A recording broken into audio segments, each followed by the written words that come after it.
যেভাবে পুলিশ তৎপরতা দেখাচ্ছে সেই তৎপরতা যদি অন্যান্য ক্ষেত্রে দেখাতো তাহলে আমাদের রাজ্যে যে অন্যায় দুর্নীতি যেগুলো হচ্ছে সেগুলো হতো না।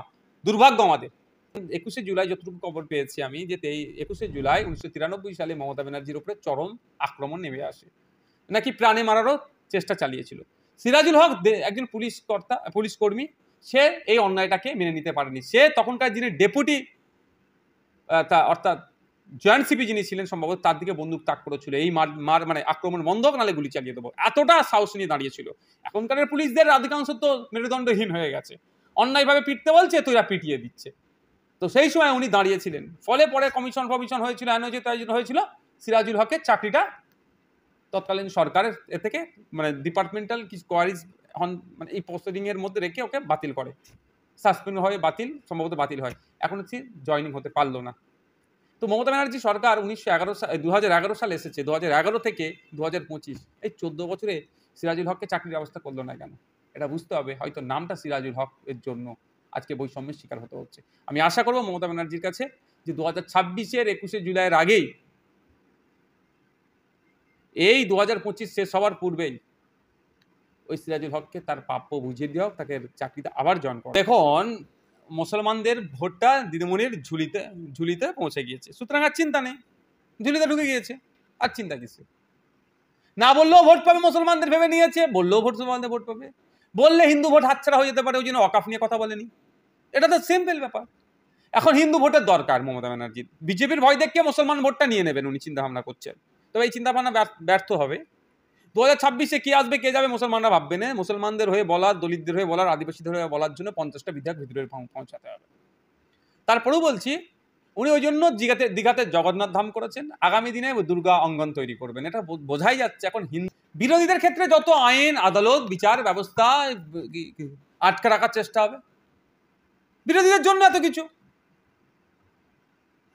পার্কের বসে যে সমস্ত জায়গায় মদ্যপান করার জন্য রেস্ট্রিক্টেড, মদ্যপান করা যায় না যে সব জায়গাতে, খোলা জায়গাতে, সেখানে সে হই করেছে, সবুজ ধ্বংস করেছে, কলকাতার বায়ুকে দূষণে পরিণত করেছে, এমনি বায়ু দূষণের মাত্রা ব্যাপক আরো বেশি করেছে, ডিজে লাগিয়ে মৎসব করেছে শহীদ দিবসের নামে। সেক্ষেত্রে প্রশাসনের তৎপরতা নাই। শুধু তাই নয়, বিভিন্ন কলেজে যেভাবে সিনিয়র দাদারা তৃণমূলের ছত্রছায়া থেকে নোংরামি করে, সেগুলোকে আটকানোর জন্য প্রশাসনের তৎপরতা দেখতে পায় না।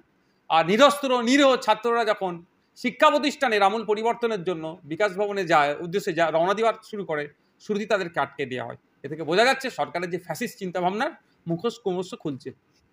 আমাদের ইন্ডিয়ান সেকুলার ফ্রন্টের একটা ছাত্র সংগঠন যেটা আছে, স্টুডেন্ট ফ্রন্ট,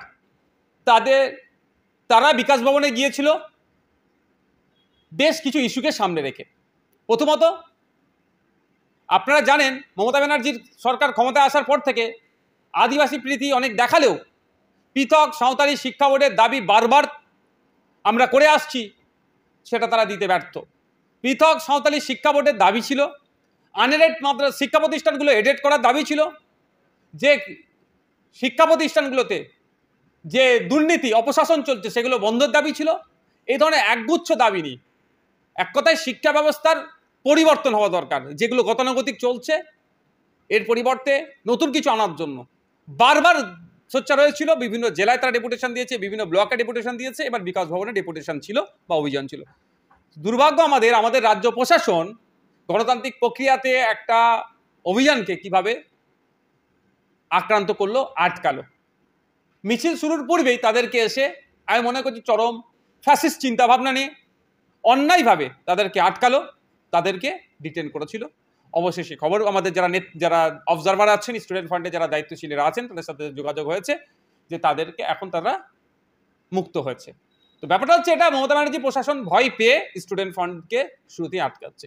এইরকম ধমকে চমকে আটকে স্টুডেন্ট ফ্রন্টের যে ছাত্র যুব যারা আছে তাদেরকে কোনোভাবেই আটকাতে পারবে না। তবে একটা ভালো দিক আজকে আমি লক্ষ্য করলাম, যে স্টুডেন্টদের সাথে সাথে সাধারণ মানুষও কিন্তু শিক্ষা প্রতিষ্ঠানের যে দুরবস্থা, অচলাবস্থা যেটা হতে চলেছে, সে কাটিয়ে যাতে উঠতে হয়, সেই জন্য কিছু আম মানুষ সেখানে উপস্থিত হয়েছেন। একজন প্রফেসর, আমাদের দলের নেতৃত্ব একজন প্রফেসর, তিনিও ঘরে বসে থাকতে পারেননি, যেহেতু তার একটা সেন্টিমেন্ট অবশ্যই এক্সট্রা। তিনি আদিবাসী সম্প্রদায় থেকে বিলং করেন এবং যেহেতু সাঁওতালি মাধ্যম শিক্ষা বোর্ডের যে বারবার দাবি আমরা করেছি সেটার সাথে সহমত, আরও দাবিগুলোতে সহমত। তিনিও সেখানে উপস্থিত হয়েছিলেন। নির্লজ্জ প্রশাসন তাকেও ডিটেন করতে বাদ রাখেনি। তবে আমাদেরকে ধমকে চমকে ডিটেন করে এই আন্দোলনকে স্তব্ধ করতে পারবে না।